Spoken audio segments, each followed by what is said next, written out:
नमस्कार मित्रांनो, मी तुमचा मित्र वीरेंद्र मोहिते पाटील आणि तुमचं स्वागत आहे आपल्या मिस्ट्री टॉक्स या चॅनलवर.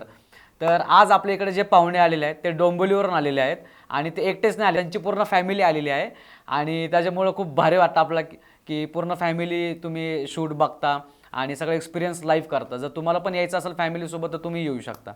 तर चला आता आपण सुरुवात करूयात. नमस्कार सर, नमस्कार. काय आपलं नाव? माझं नाव सुभाष पाटील. बरं, कुठं राहिले सध्या? मी सध्या राहायला कल्याणला आहे. कल्याणला. अच्छा. आणि मूळ गाव कुठलं तुमचं? मुळगाव माझं धुळे. धुळे. आणि कल्याणला कधीपासून राहता तुम्ही? कल्याणला जवळजवळ आता मला 15 ते 20 वर्ष झाली. बरं. काय काय कसे कसे अनुभव घडले आणि ह्याची सुरुवात कशी झाली? मी या अगोदर कल्याणला येण्या अगोदर औरंगाबाद संभाजीनगर राहतो. तर नेहमीप्रमाणे मी स्टाईल याचा कॉन्ट्रॅक्ट घ्यायचो, स्टाईल फरशी बसवायचा. ते MIDC मध्ये मी काम घेतलेलं. तर ते कामावर नेहमीप्रमाणे सकाळी निघलो, चहा वगैरे घेतला, चहा घेतला नंतर मग डबा वगैरे घेतला, आंघोळ केली, चहा वगैरे घेऊन लगेच डबा बिबा बनवला. नेहमीप्रमाणे 8 सव्वा 8च्या दरम्यान मी निघलो. आणि त्या दिवशी मी बसने न जाता ऑटोन जाणार होतो, कारण MIDC एरियात काम होतं. लांबच्या असल्यामुळे मी निघाल्यानंतर पायी जात जात एका चौकात आलो. आमच्या इथे एक त्रिमूर्ती म्हणून चौक आहे, त्या चौकात आलो. त्या चौकात थांबल्यानंतर रिक्षाच्या वेटिंगसाठी थांबला असता. कस्टमरसाठी? नाही, मी जाणार होतो कामाला, म्हणजे जॉबसाठी जात होतो. अच्छा. कामावर वर्कर लावायसाठी. निघाल्यानंतर मग तिथं थांबल्यानंतर ॲम्ब्युलन्स आली. मी साईडला झालो, थोडा साईडला उभ्या राहिल्यानंतर त्या ॲम्ब्युलन्स गेल्यानंतर आपण आता नेहमीप्रमाणे आपण ॲम्ब्युलन्स गेली तर आपण असं करतोच, पाया पडतोच. तर नंतर थोड्या वेळानंतर मला असं लक्षात आलं की म्हणजे काहीतरी झाल्यासारखं वाटलं मला, की काहीतरी कोणतरी माझ्या कानात येऊन काहीतरी आवाज आल्यावाने झालं. मग मी तिथं त्याच्यानंतर मला काही कळालंच नाही. मी तिथून कुठे गेलो, काय गेलो ते सगळं मला काही लक्षातच नाही. नंतर मग आमच्या घरच्यांनी 4 ते 5 दिवस मी कॉन्टॅक्टमध्ये नव्हतो कोणाच्या. बापरे. 4-5 दिवसानंतर आमच्या घरच्यांनी मग मला त्याची पुढे सांगितलं की 5 दिवसानंतर मी जेव्हा म्हणजे 5 ते 6 दिवस झाले असेल, 6व्या दिवशी मी जेव्हा थोडंसं शुद्धीवर आलो. शुद्धीवर आल्यानंतर मग आमचे घरचे जे होते, आमचे घरच्या बाईने मला सांगितलं की तुम्ही 5 दिवस कुठे फिरले, काय फिरले. मग माझा एक मित्र होता, त्या मित्राने यांच्याशी कॉन्टॅक्ट करून मला घरपर्यंत पोहोचवलं. मग मित्राने आणि आमच्या घरच्यांनी सांगितलं की तुम्ही 5 दिवस तुमचे कपडे कुठं, तुमचे अवतार काय, तुमच्या चपला कुठं हे झालेलं, कुठं होते तुम्ही. म्हणजे तुमच्या मित्रांनी तुम्हाला कुठं बघितलं होतं? नाही, माझ्या मित्राने मला जिथून मी बससाठी निघालेलो होतो रिक्षा स्टॉपवर, तर तिथून कमीत कमी 2 किलोमीटरवर मी त्या मित्राच्या ATMवर तो वॉचमन होता. तर त्याने मला ओळखलेलं. तेव्हा तो मला तर वाटतं 4था का 5वा दिवस होता. आणि त्याच्यानंतर त्याने मला दुसऱ्या दिवशी परत बघितलं रात्री 12, 12:30, 1ला की एवढं रात्री कुठं फिरताय, डबा हातामध्ये, मोबाईल खिशामध्ये वाचतोय. म्हणून तर तो मला ओळखत होता, पण मी सगळं विसरलेलो. मग त्याने यांच्याशी कॉन्टॅक्ट केला, मोबाईलचे नंबर बघून. पहिले मुलीशी कॉन्टॅक्ट केला, मुलीने सांगितलं की मग पप्पा आहे माझे. मग त्यांनी घरी कॉन्टॅक्ट केला. घरी कॉन्टॅक्ट केल्यानंतर मग घरची आमची मंडळी, मुलगा या मला घ्यायला आले. घ्यायला आले. मग तो मित्राने सांगितलं की मी 2 दिवसापासून बघतोय ते फक्त फिरताय बा. मी त्यांना चहा आपण पाजला, नाश्ता खाऊ घातला आणि कामानिमित्त गेले असतील, पण त्यांनी मला नेहमीप्रमाणे काही जास्त बोलले नाही माझ्याशी. दुसऱ्या दिवशी परत मला रात्री दिसले, म्हणून मी तुमच्याशी कॉन्टॅक्ट केला की फोन वाचतोय आणि यांचा अवतार एवढा खराब कसा झाला.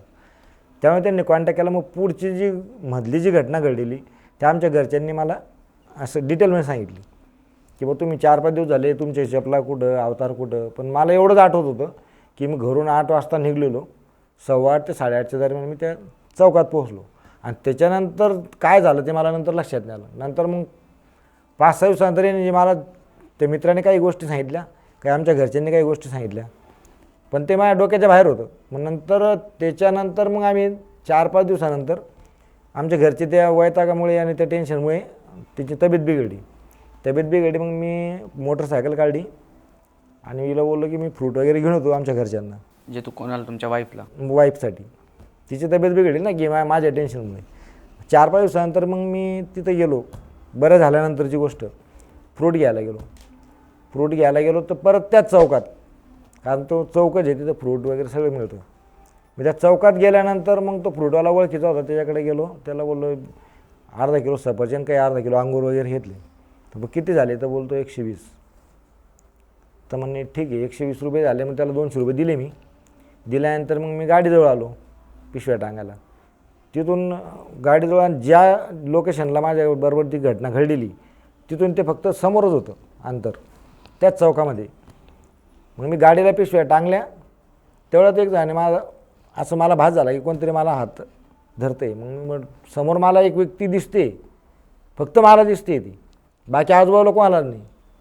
कशी होती, कोण होती ती व्यक्ती दिसायला? ती जी व्यक्ती ती म्हणजे जवान मुलगा होता तो, जवळजवळ त्याचं साधारण 20-25 वर्ष वय असेल.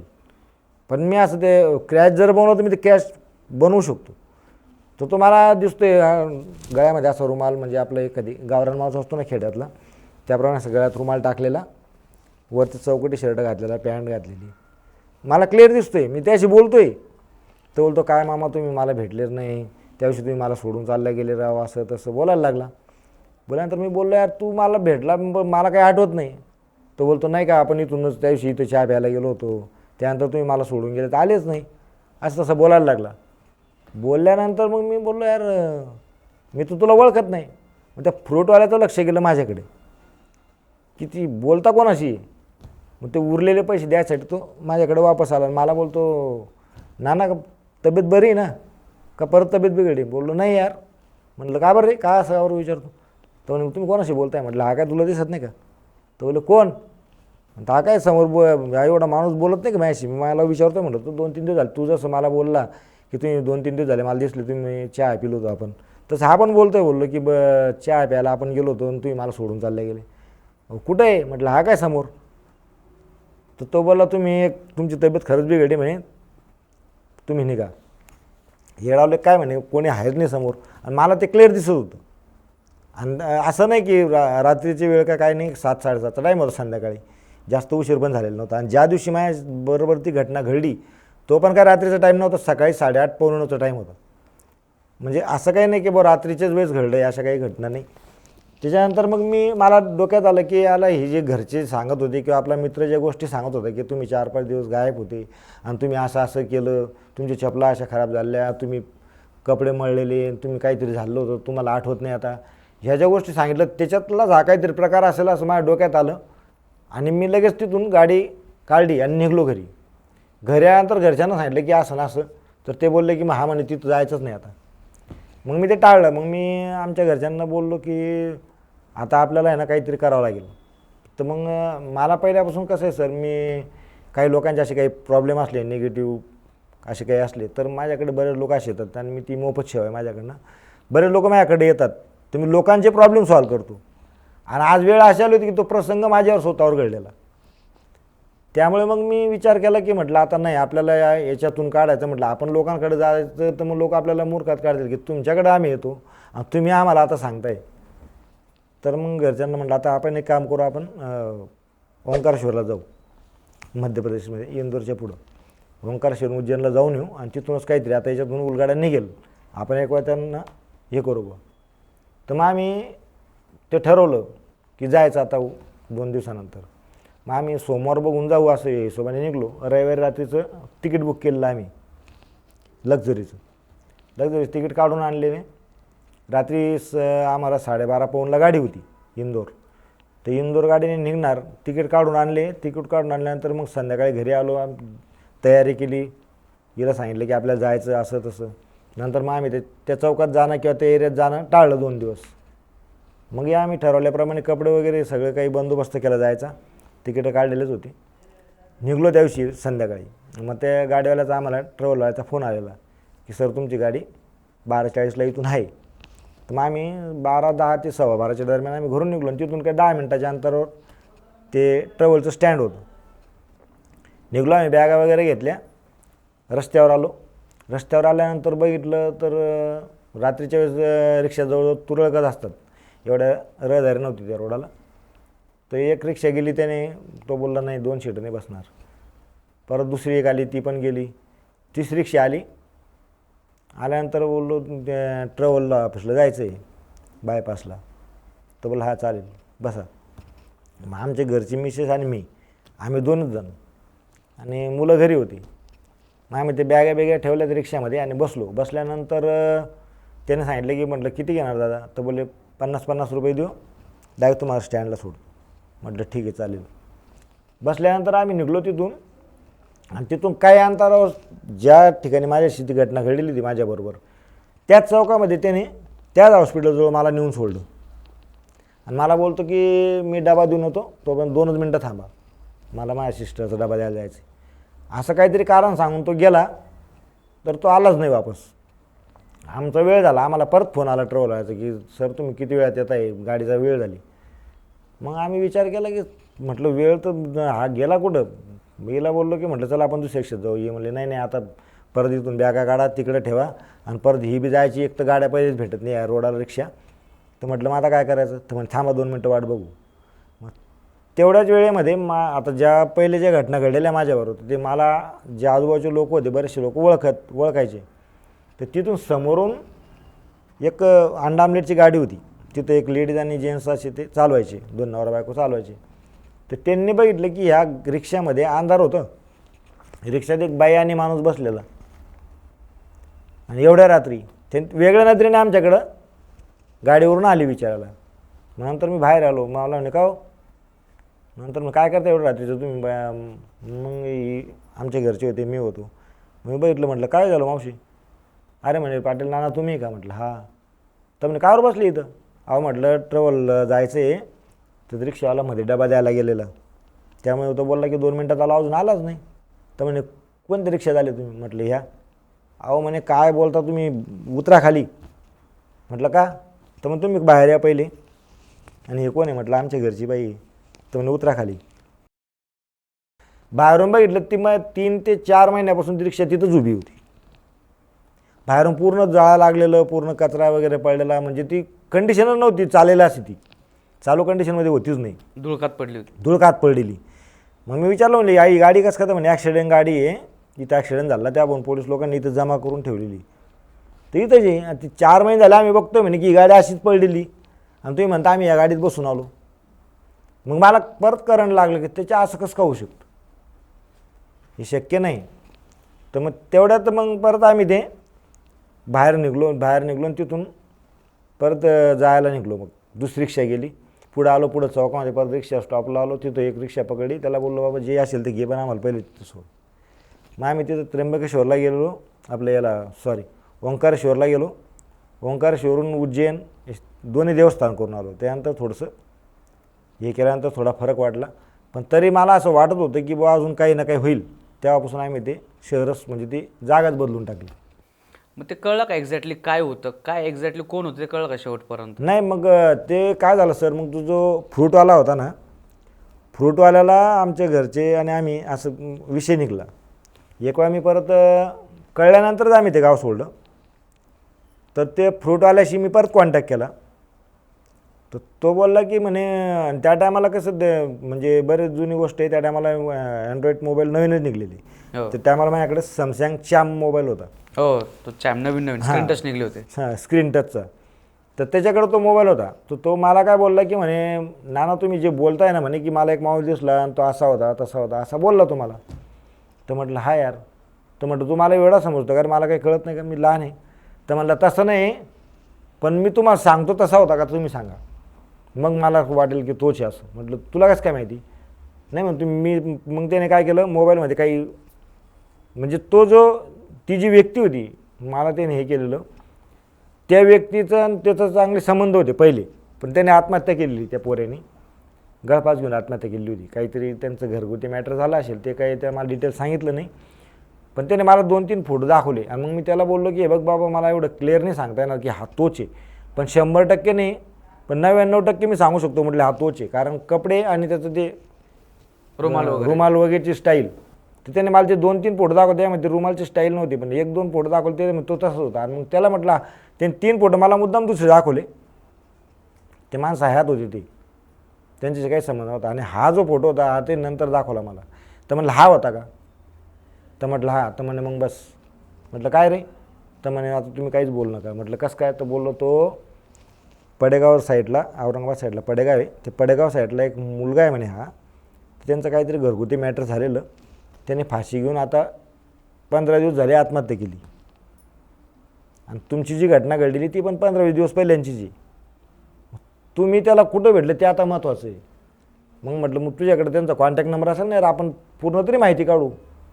तर बोलला कॉन्टॅक्ट नंबर त्याच्याशी नाही, पण त्याच्या बापाला, म्हणजे त्याच्या बापाचं माझं काही परिचय नाही, पण त्याचा जो लहान भाऊ आहे तो माझ्यावर फ्रूट मार्केटला येतो, तर मी त्याला विचारतो म्हणे.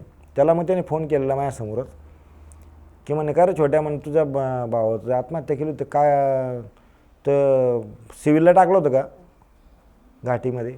तर म्हणे नाही घाटी नाही बाबा, आम्ही प्रायव्हेटमध्ये नेलो होतं समोर हॉस्पिटलमध्ये. म्हणजे कुठल्या? तर मग त्रिमूर्ती चौकात. मग ते डोक्यात आलं की हा तोच, त्याच चौकात झालं कारण त्याच चौकात झालेला आणि तोच मुलगा, आणि सेम तसंच. मग त्याच्यानंतर आमचे एक नातेवाईक होते, त्यांना पण तिथंच टाकलेलं दवाखान्यात. आता आमच्या घरचे बोलायला लागले की म्हणे अनिलचा तो पाहुणा आहे, त्याला ते दवाखान्यात टाकले, तुम्ही जाऊ नका. म्हटलं का बरं? म्हणजे त्याच दवाखान्यात आणि त्याच चौकात. तर म्हटलं मी नाही जाणार, पण तरी माहिती तर व्हायला पाहिजे ना आपल्याला, कारण ते नातेवाईक किती गेले, जावं तर लागेलच. मग मी, माझा लहान मुलगा त्याला बोललो की मी काही जात नाही, तू जाऊन ये. तरी म्हणजे ओंकारेश्वरात जाण्याच्या अगोदरची गोष्ट ही, पण तरी मग मुलं त्यांना न ऐकता म्हटलं नात्या, म्हटले आता नाते तर काही सोडता येणार नाही, तरी मी यांना हे करून जायचा प्रयत्न करत होतो. पण नंतर माझ्या लक्षात आलं की हे परत काही ना काही होईलच, आणि एक वेळा नाही, 2 वेळा, 3 वेळा झाला असं.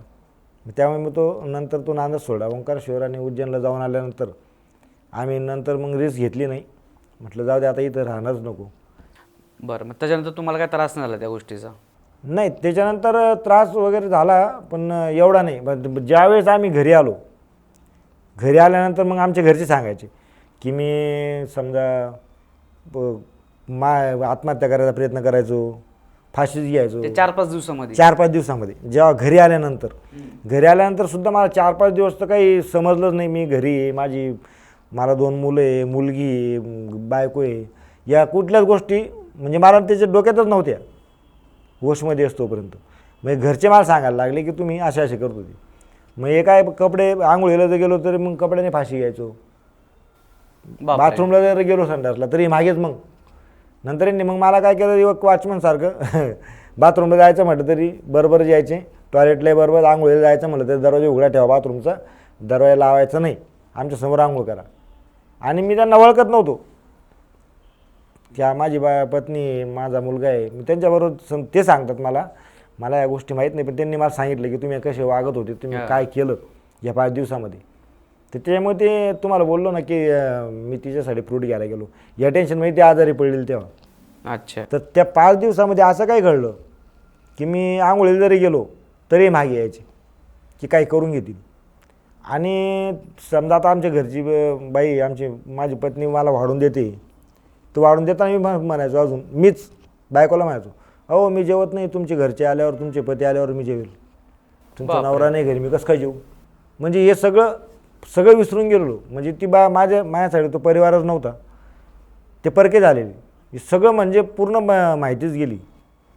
आणि नंतर मग यांच्या लक्षात आलं की आता याला काही पर्याय नाही. मग आजूबाजूचे लोक बी जे होते, आमच्या घरचे सांगायचे की आजूबाजूचे लोक सगळे म्हणायचे की बाबा तुमचा नवरा असा आहे आणि एखाद्या दिवस काही व्हायचं तर अमुक होईल धमुक होईल. आणि आम्ही त्या भाड्याच्या घरात राहायचो, तर ते घरमालक पण बोलायला लागलं की तुम्ही एखाद्या दिवशी काही केलं तर आम्हाला अडकवशाल, हे चांगलं नाही, एक तर मेंटल दवाखान्यामध्ये टाका, नाही तर काहीतरी विलाज करा. आता विलाज करून डॉक्टरकडे गेलं तर डॉक्टर बोलले की याच्यावर काही विलाज आहेच नाही, आणि काही आजारी वगैरे काय आहे नाही, तर काय विलाज करणार. मग यांनी 1-2 दिवस नाही तर 5 ते 6 दिवस पूर्ण वॉचमनकीसारखं माझ्याकडे लक्षच, रात्रंदिवस. जेवणसुद्धा मला माहीत नव्हतं की जेवण केव्हा करायचं, काय करायचं, काहीच म्हणजे असं माहीत नाही. भूक लागली त्यावेळेस फक्त एखाद्या बाहेरच्या माणसाने, हो मला जेवायला द्या ना असेल तुमच्या घरी, असं परक्या माणसासारखं. आणि झोपायच्या वेळेस रात्री झोपताय समजा सगळी मुलं आहे, मी आहे, आमची पत्नी आहे, तर झोपताना मी सांगायचो की बाबा मी बाहेर झोपतो, तुमच्या घरचे आले तर मला बोलतील, हे कोणाची मुलं आहे, कोण मुलगा आहे तुमचा आहे का, असं तसं. म्हणजे माझ्याच मुलांना मी ओळखत नव्हतो, इतकी वाईट परिस्थिती झाली. यांनी होप सोडून दिला होता की बा आता हे काही चांगल्या कंडिशनमध्ये येतील, आणि काय झालं हे आणि काय नाही त्यांच्या डोक्याच्या बाहेर झालं. आणि बाबागिरींमध्ये एक त्यांनी महाराज याला त्याला दाखवायचा प्रयत्न पण केला होता, पण ते त्यांच्या डोक्याच्या बाहेर होतं. त्यामुळे ते बोलले की मग आता काय करायचं. मग आमच्या घरच्यांना माहिती होतं की मी पहिल्यापासून महादेवाची भक्ती करतो. बरं, मग यांनी घरच्यांना माहिती होतं की महादेवाची भक्ती पहिल्यापासून करता, आता याच्यापासून काहीतरी करू आणि त्याच्यानंतर आपण ओंकारेश्वरला इकडे तिकडे जायचं ते बोलतात जाऊ. मग त्यांनी देवाऱ्यामधून रक्षा घेतली, काही भस्म घेतला आणि दुपारच्या वेळेस जेवायला वाढल्यानंतर मी बोललो की तुमच्या घरच्यांना येऊ द्या, म्हणजे माझ्याच बायकोला मी म्हणतो आहे की तुमच्या घरचे आल्यावर जेऊ. तर ते बोलायला लागले की तसं काय नाही, तुम्ही जेवून घ्या, त्यांचा काही भरोसा नाही, ते कधी येतील, तुम्ही जेवून घ्या. आणि मग जेवण केल्यानंतर मला थोडी झोपायची सवय होती. जेवण केल्यानंतर मी झोपे मग त्यांनी मला रक्षा वगैरे लावली आणि रुद्राक्षाची जी माळ माझ्याकडे असते नेहमी ती एक माळ गळ्यात टाकून दिली. टाकल्यानंतर जवळजवळ 2.5-3 घंट्यानंतर मला जाग आली. जाग आल्यानंतर जवळजवळ 4-3:30-4 वाजले असतील. त्यानंतर आम्हाला मी उठल्यानंतर डायरेक्ट सगळ्यांना ओळखायला लागलो. म्हणजे मला असं मागचं काहीच आठवत नव्हतं. आता यांनी जे सांगितलं त्याप्रमाणे मागचं काहीच नाही. मला तिथून परत म्हणजे आजची तारीख ज्या तारखेला जी घटना घडलेली 30 तारीख माझ्या डोक्यात, त्याच्यामधले जे 10-12 दिवस जे गेले ते सगळे मागे गेले. पण मला ज्या दिवशी जाग आली ना त्या दिवशी मीला ओळखायला लागलो की ही माझी बायको आहे, मुलगा आहे. मी उठले म्हणजे शुद्धीवर आल्यानंतर बोललो, म्हटलं मी आज मला उठवलं नाही, मला कामावर जायचं होतं मला. डबा बनवला का नाही, महेश कुठे गेला, भैया कुठे आहे, मुलगी कुठे आहे, असं म्हणजे तुम्ही का बरोबर बसले. मग नंतर घड्याळात टाईम बघितला मी तर 4 वाजलेले. ते म्हटले तुम्ही कामावरून आले, झोपले होते आता. अच्छा. त्यांनी मला माहिती नाही दिली की तुमच्यावर काय झालं. तुम्ही कामावरून आले म्हणे, झोपले होते, तुम्हाला आता ते दिवस थोडा अंधार वाटतंय ना, त्यामुळे तसं वाटतंय, उद्या जा कामाला. तेव्हा मी सुधीर आलो. आणि त्याच्यानंतर ती घटना घडलेली. ती रिक्षात गेलो, ते ट्रॅव्हलने जात होतो आम्ही याला. मग तिथून आल्यानंतर जवळजवळ काही घटना घडलीच नाही. पण त्रास जो 4-5 दिवस जो त्रास झाला तो भरपूर झाला. भरपूर म्हणजे एक वेळा मी फाशी पण घेतलेली, पण या असल्यामुळे मी वाचलो समजा. मग तुम्ही जे परत होशमध्ये आला म्हणजे सगळ्या गोष्टी तुम्हाला आठवायला लागल्या, मग तुमच्या घरच्यांनी तुम्हाला सगळ्या गोष्टी घडला प्रकार हा किती दिवसांनी सांगितलं तुम्हाला? मला ज्या टायमाला आम्ही उज्जैनला म्हणजे मी ज्या टायमाला येणे सांगितलं ना, मी झोपेतून उठलो, तुम्हाला सांगितलं ना मी झोपेतून उठलो, मी शुद्धीवर आलो समजा, मला कळायला लागलं. पण मला मागचं काय 4-5 दिवसात 6 दिवसात जे घडलं ते मला काही माहीतच नव्हतं. मग हे घाबरायला लागले की मुलगाही आणि आमचे जे घरमालक होते त्यांनाही आनंद झाला की बुवा कमीत कमी ते ओळखायला तर लागले. याच्याने सगळ्यांना आनंद झाला. पण विषय असा होता की यांना सांगावं का नाही सांगावं, का सांगितल्यानंतर परत तसं झालं तर. बरोबर. मग मला काय झालं की मी ते तुम्हाला म्हणलो ना मी आजारी पडलेली याच्यासाठी फ्रूट घ्यायला गेलो. सुरुवात तिथून झाली. तो मला बोलला की म्हणे का हो नाना, तुम्ही मागे लय 2-4 दिवस फिरत होते म्हणे, काही तब्येत बिघडली होती का, एकदम अवतार बदलून टाकला होता, कसेच फिरायचे आणि काही आणि बोलतही नव्हते ना आमच्याशी. आणि त्यानंतर आज आले तर नंतर तुम्ही बी आता असे बडबड करायला लागले म्हणे, कोणाशी बोलत होते. तो विषय झाला. मग तिथून मला डाऊट आला की म्हटलं झालं काय होतं यार माझ्याबरोबर. मग मी घरी आलो, यांना बोललो की म्हटलं का की 4-5 दिवस पहिले काही झालं होतं का. तर म्हण नाही, तुम्हाला कोणी काही बोललं का. म्हटलं नाही असं. मला तो बोललो की ते 4-5 दिवस झालं तुम्ही असं तसं. मग नंतर आमचा जो ज्याचं काम घेतलेलं मी तो मालक माझ्याकडे आला. तो मला काय बोलला की म्हणे का हो म्हणे तुम्ही पैसे घेतलेले म्हणे, ते पैसे जाऊ द्या म्हणे, पण माझं काम आलं ना, तुम्ही कामावर यायचा फोन केला म्हणे, त्यानंतर तुम्ही फोनच उचलत नाही. मग घरच्यांनी त्याला काय केलं, आमच्या घरची मंडळी आणि ते मालकला बोलले की तुम्ही इकडे या, त्यांच्याशी नका बोलू, इकडे या. त्यांनी परत ते त्यांना बाहेर नेलं आणि सांगितलं की म्हणे तुम्ही आमच्याशी बोला.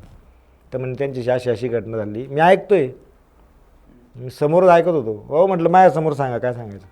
मग तेव्हा यांनी सांगायला सुरुवात केली की तुम्ही 4-5 दिवस घरात नव्हते, तुम्ही सकाळून गेले नेहमीप्रमाणे आणि नंतर आमच्याशी काही तुमचा कॉन्टॅक्टच नाही. आम्ही किती बघितलं, इकडं नातेवाईकांकडे फोन लाव, याला विचार त्याला विचार, पण कोणीच काही तपास लागत नव्हता. आणि तुम्ही इथंच फिरत होते म्हणजे कुठंतरी.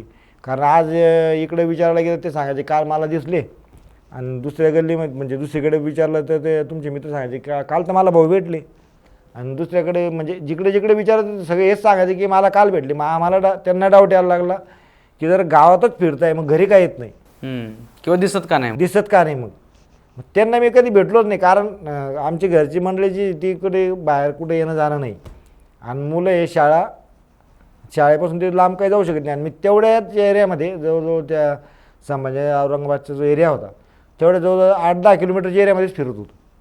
बरं 1-2 दिवस नाही, 5 ते 6 दिवस. आणि त्याच्यानंतर यांनी मला तो प्रकार सांगितला की असं असं झालं. आणि तो प्रकार झाल्यानंतर मग त्यांना भीतीच बसली. मी पहिले तर कोणी सांगायलाच तयार नाही काय झालं, आणि मलाही माहीत नाही माझ्याबरोबर काय झालं. फक्त मला एवढं कळून चुकलं होतं, कपडे आणि चपला पूर्ण घासलेल्या आणि ते फोन नंबर आणि ते सगळं. मला कधी कधी डाऊट यायला लागलं की म्हटलं साला काहीतरी लपवत आहे. मग ते घरमालक आणि हे एक दिवशी बसले आणि त्यांनी मला डिटेलमध्ये सांगितलं की तुम्ही असे करत होते, असं असं झालं होतं, तसं तसं. आणि त्याच्या पुढच्या गोष्टी माझ्या डोळ्यासमोरच घडलेल्या. हो, कुठल्या तरी रिक्षात गेलो आपण, मी रिक्षात गेलो, ते माहीत पडलं कोण आहे काय ते. पडलं ते त्यानंतरच घडलेले. मग तुम्ही एवढे दिवस सगळं चालत होते तर तुमचे पाय वगैरे दुखले नाही का? पाय पूर्ण जाम झालेले, हे जे नसा बिसा आहे का पूर्ण हिरवे पडून गेले होते, पाय सुजून गेले होते. म्हणजे पण मला त्या टायमाला काही होशच नव्हता ना, मी कोण आहे काय आहे जर माहीतच नाही. म्हणजे एखादी पागल माणूस कसा येडा झाला तर त्याच्या काही डोक्यात नसतं, त्याला ना दुःख कळत ना भूक कळत, या काही गोष्टी कळतच नाही. मानसिक संतुलन पूर्ण बिघडून जातं, ते नियंत्रण सुटून गेलं असतं.